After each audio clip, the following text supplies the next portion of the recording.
La réponse, ça va te paraître évidente. Ben, c'est quoi un bon coach? C'est quelqu'un qui connaît son métier, qui a de l'expérience et puis qui est à l'écoute des gens. Point. Attention, attention, c'est pas si évident que ça et je vais t'expliquer. Salut tout le monde, ici Son Mignao. J'espère que tu vas bien, j'espère que tu as la forme. Je parle pas très fort. Il y a du monde qui dort, donc je parle pas très fort. Aujourd'hui, on va parler de la définition du coach. Qu'est-ce qu'un bon coach? Quelles qualités il doit avoir? Je te donne 3 qualités importantes. J'espère que tu es prêt, j'espère que tu es prête. Vamos!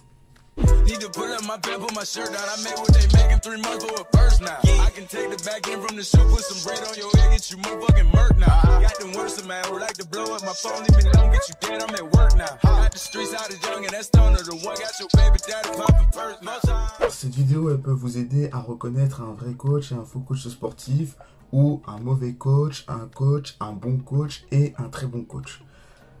En premier, la qualité d'un bon coach déjà, il doit être pédagogue. Un bon pédagogue, c'est-à-dire qu'il doit savoir expliquer les exercices, bien démontrer correctement. Il doit être précis lorsqu'il dit les consignes, savoir repérer lorsque vous faites mal ou lorsque vous faites bien les exercices. Il doit savoir bien expliquer les mouvements au bon moment. Il doit savoir aussi corriger votre position correctement, savoir comment faire pour que vous puissiez faire le mouvement correctement. Et comme une personne en général, elle ne fait pas le bon mouvement du premier coup, elle doit savoir répéter. Souvent, les coachs qui se lassent, eh ben, ils en ont marre de répéter parce qu'à chaque fois, ils tombent sur des gens qui n'arrivent pas à faire les exercices et ils disent « Oh putain, j'en ai marre, quel boulet, mais tu sais pas faire un squat. Parce que moi, je sais faire un squat, c'est trop facile, j'en ai marre de répéter. » Alors qu'il faut être patient. Non, ça c'est les mauvais coachs, ils se disent, moi je sais faire un squat, donc l'autre il doit faire un squat. Ah, ça, fuyez ces coachs-là, fuyez ces merdes. Oh putain, je suis un peu violent. C'est ça, un pédagogue, il sait répéter, et quelles que soient les personnes. Toutes les personnes ne partent pas du même niveau et n'ont pas la capacité à enregistrer l'information de manière rapide. Et enfin, il doit savoir vulgariser les notions assez techniques. Par exemple, ne pas tomber dans l'espèce de mec qui a plein de connaissances et qui fait genre ouais je suis au-dessus de toi, ouais je m'y connais grave dans mon métier, t'inquiète je suis grave intelligent. Non, il doit savoir dire les choses de manière simple, claire et efficace. Voilà. Deuxième qualité, c'est qu'il s'adapte à vous. Il personnalise vos objectifs. Et oui, c'est pas la peine de donner un programme tout fait. Hop, je donne ce programme, je fais un programme PDF, hop, je te le vends, hop, je te le donne, hop, je te le donne. Et à rabout de la monnaie. D'ailleurs, si tu veux qu'on travaille ensemble, coaching à distance, le lien, je te le donne de mon mail. Comme ça, je te donne des programmes, ils sont tout faits et hop, j'ai pas à casser la tête. Alors ça, c'est l'exemple typique du mauvais coach. Et il donne des programmes, il s'adapte pas à vous. Il demande pas, il fait pas de bilan, il fait pas de test, enfin, il fait pas de bilan, il parle pas avec vous pour un peu vous connaître, ou il fait semblant de parler, mais après il dit tiens ton programme, au lieu d'être vraiment à l'écoute et de se dire ah, il a fait du sport avant, ah, il fait cette taille-là, ah, sa famille, c'est une famille de sportifs, ou c'est une famille où ils sont plutôt sédentaires. Il faut prendre tout ça en compte. Il faut que vous sentiez que votre coach soit à l'écoute et qui personnalise vos objectifs en fonction de votre niveau et en fonction de ce que vous voulez.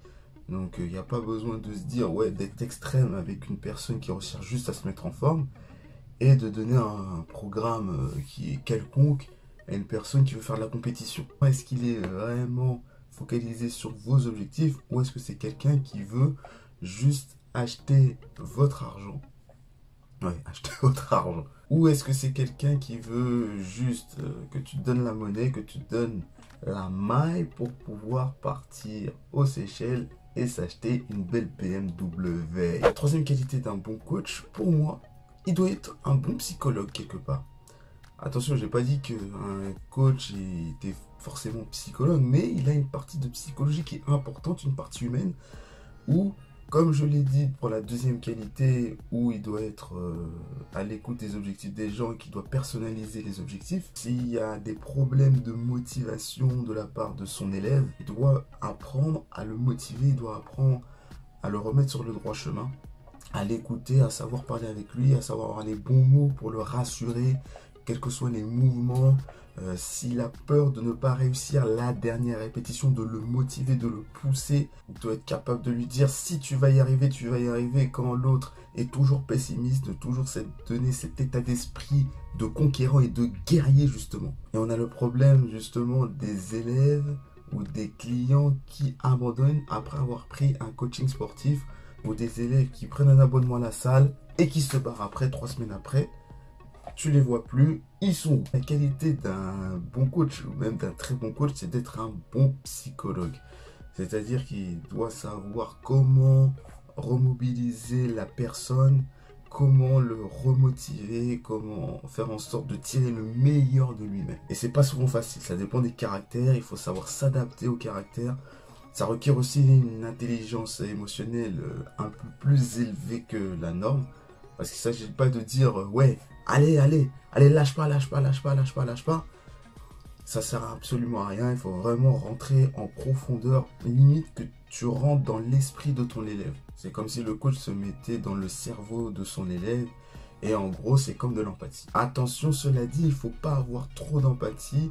Si mentalement vous-même vous avez quelques petites faiblesses, attention, si la personne vraiment a une situation qui est assez sombre dans sa vie, attention de ne pas être trop empathique. Toujours un équilibre entre être empathique, ok, mais il faut savoir, boum, lui donner des coups de fouet, des coups de pied au cul pour qu'il se bouge, ok, empathique, et quelquefois donner des bons coups de pied pour lui dire allez, c'est bon, arrête de pleurnicher, t'es pas une pleureuse, motive-toi et deviens un guerrier, deviens une guerrière. Outre l'expérience qui va faire que, bien sûr, tu vas être un super coach, hein. Plus tu as d'expérience, plus tu es bon, forcément.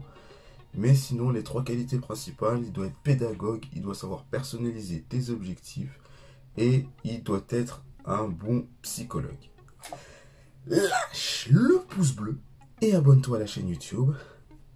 Suis-moi sur Insta, c'est Soninho-7 et sur mon TikTok, Soninho7.0. Je te dis à la prochaine pour une nouvelle vidéo. C'était Soninho pour une nouvelle vidéo. Merci et ciao, bye bye. When I'm in the city, it's litty, design business is no kitty. It was all a dream, like bigger reality. Hear me, I'm living this life, it's not pretty. Feeling like 50, many men hate on me. I got Mercedes on me, I'm not tripping. I got a stadium screaming my name, and after the game, we making sure that we